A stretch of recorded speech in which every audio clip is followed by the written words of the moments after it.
What is up, my podcast listeners? This is your host, Presale List, and I am pumped to chat with you guys today. I have a new setup with my camera, so if my camera falls, I apologize. I'll try to fix it afterwards, but I'll try to not drive so aggressively and get the job done. But anyway, I want to first off thank everyone that's always been supporting me, especially all my day oneers. We're getting really close to my 5-year anniversary of this podcast, as well as 500 episodes. I'm gonna have to do something real special. We'll see. And then also my new book is coming out. I just want to finish off this year as strong as possible, because I know last year for many of us it was very difficult. I went through some shit, for real, some tough shit. So when 2021 came around, I told myself, as much as possible, I'm going to do as much as possible to make this year great, both personally and professionally.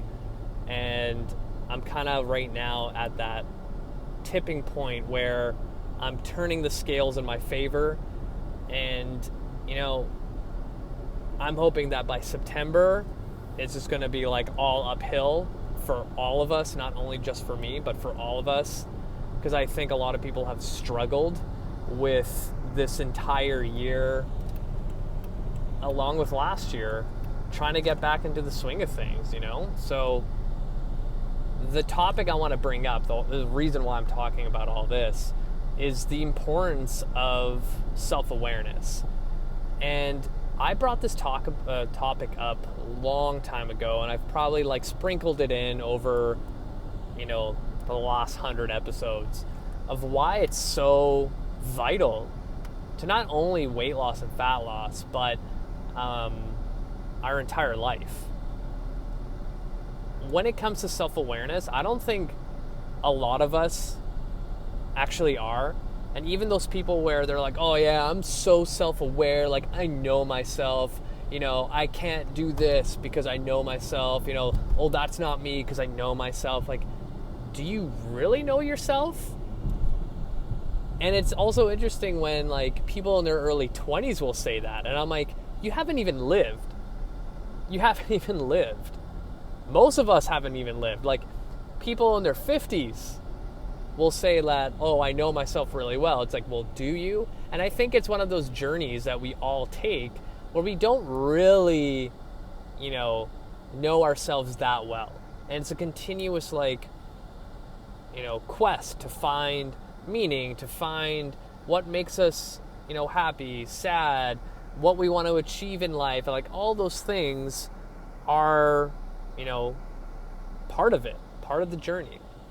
So when it comes to self-awareness and weight loss and fat loss and things like that, I think one of the reasons why people don't see success is because they're not actually self-aware of the whole situation. Everyone starts their fitness journey with, you know what, it's time to finally get my health in order. I'm going to start exercising and eating better. And you go into it blindly without a plan. You just have the intention. And that intention works for about a week or two, being consistent. And then by that third week, you're kind of, one day you're really good, the other day you're not really good. And then it kind of just falls apart after that. But if you were self-aware enough that you made the decision, you made the choice that I want to improve my health, I want to lose 10 pounds, I want to lower my blood pressure, I want to get off my medications, whatever it is, if you were self-aware enough, you'd be well, shit, I need to devise a plan. I need to figure out how I'm going to do this. It's kind of similar when you go to university and you sign up for a class, and the first thing that they do is they send you the syllabus of here's all the things we're going to do, and then every week that you come in, here's our plan of all the stuff we're going to cover, and it's structured.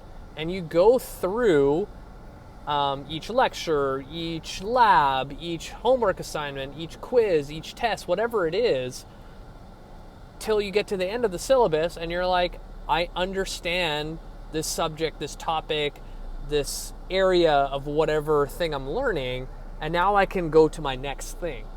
And that's essentially what the missing piece is for a lot of people when it comes to fitness and health. They don't create a syllabus. They don't create a roadmap to where they need to be. They just live off of that intention of like, oh, I'm going to get my health in order. Great, but let's plan for it. Like, it's literally equivalent to be like, I want to buy a house. And then that's all you do is like, I have the intention of buying a house. I know I need to save some money. So hope for the best, you know? Whereas like if you were serious about it, you took a time to go over your financials, over your paychecks, and you're like, okay, in 5 years I want to buy this house. I need to save this much money for a down payment. I need to make this much money so I can get approved for a loan. I need to do this and this and this and this, and let's start checking those things off.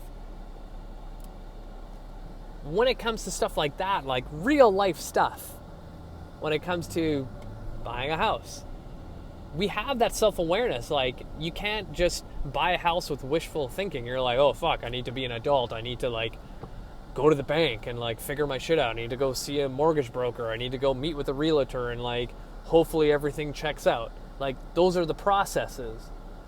But when it comes to our health, we have zero self-awareness. Zero. We always think we're actually better than we actually are. You know, I see it all the time with patients in the clinic or even clients that come to me that are super broken. And we go over health history.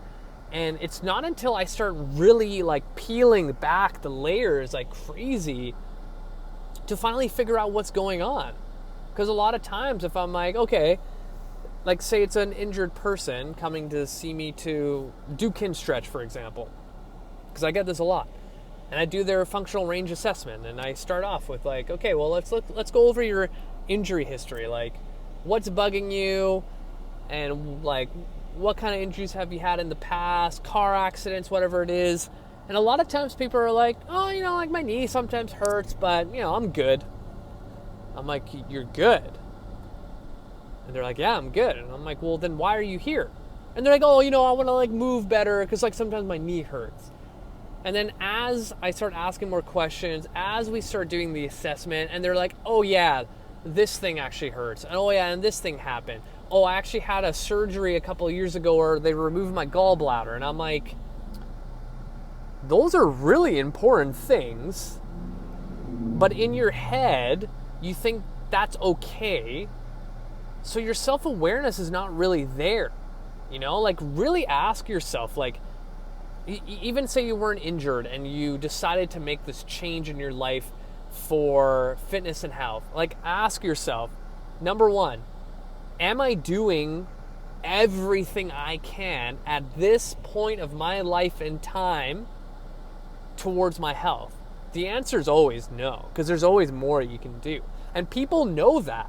Like, people struggling with fitness and health, when you start having conversations with them, they already know what they're doing wrong. But when it comes to putting, you know, actions into place, they think that that's enough to undo all the stuff they're not doing. And that's where this whole self-awareness piece comes in. So at the end of the day, you need to start asking yourself some pressing questions. Number one, am I doing everything in my entire power to improve my health? The answer is always no. The next question should be, what can I do today to improve my health? And it can be something as simple as like, you know what? I'm going to go to bed 10 minutes earlier because I know that if I get a better night's sleep, my hormones are going to be happy, I'll be less stressed out, and I can take on more stress at work. Boom.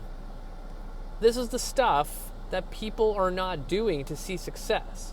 As much as fitness and health looks like a physical thing, it's more of a mental game than anything.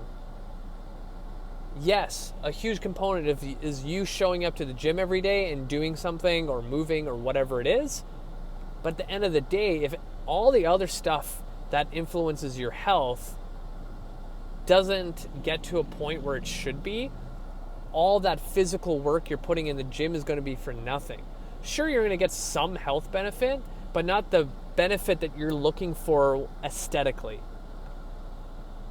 Another thing that you need to ask yourself too is like, am I in a point of my life where I can fully put myself into my health and fitness? A lot of times the answer is no. Because if you ask an average person how their life's going, like ask anyone on the street or like an old friend, like, oh, how's things? They're like, good. And you're like, yeah? Like, really? Like, if we were like had no filter, everyone's going through shit. Especially this almost 2 years now. Everyone is going through shit. So imagine, like, if you were self-aware enough to understand what you're going through in your life right at this moment, it's most likely at a moment where you're not able to actually fully dive your entire body and soul into improving your health. Most of the time, it's like, I'm going through a divorce. I'm trying to sell and buy a house. I have another kid on the way, and I need to adjust my entire life around that. I just quit my job. I just got laid off. I am moving to another city. I am moving to another country. I am X, Y, and Z. So with all those things, like, I think a lot of people will end up having a really tough time fitting fitness and health in their life. So now the third question to be really self-aware is like, realistically, what can I do to improve my health and fitness? How much time can I put into it?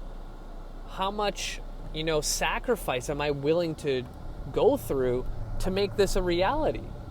This is all the stuff that people mentally need to go through and do their reps in their head to see if they're actually able to have the expectation of what they have in their head a reality. Most of the time it's no.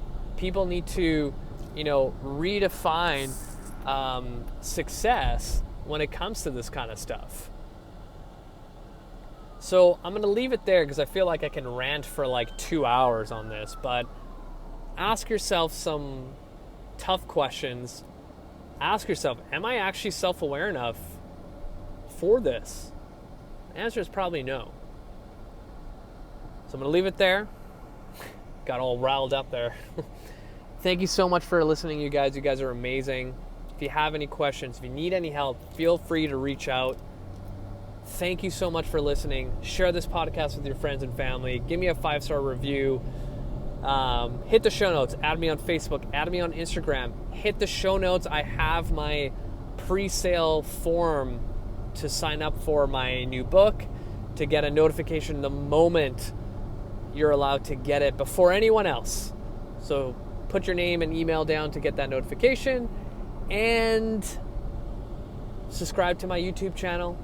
We're growing. We're almost at 400 subscribers, so hit the show notes and also subscribe to my YouTube channel. That's it from you guys. Thank you. You guys are amazing.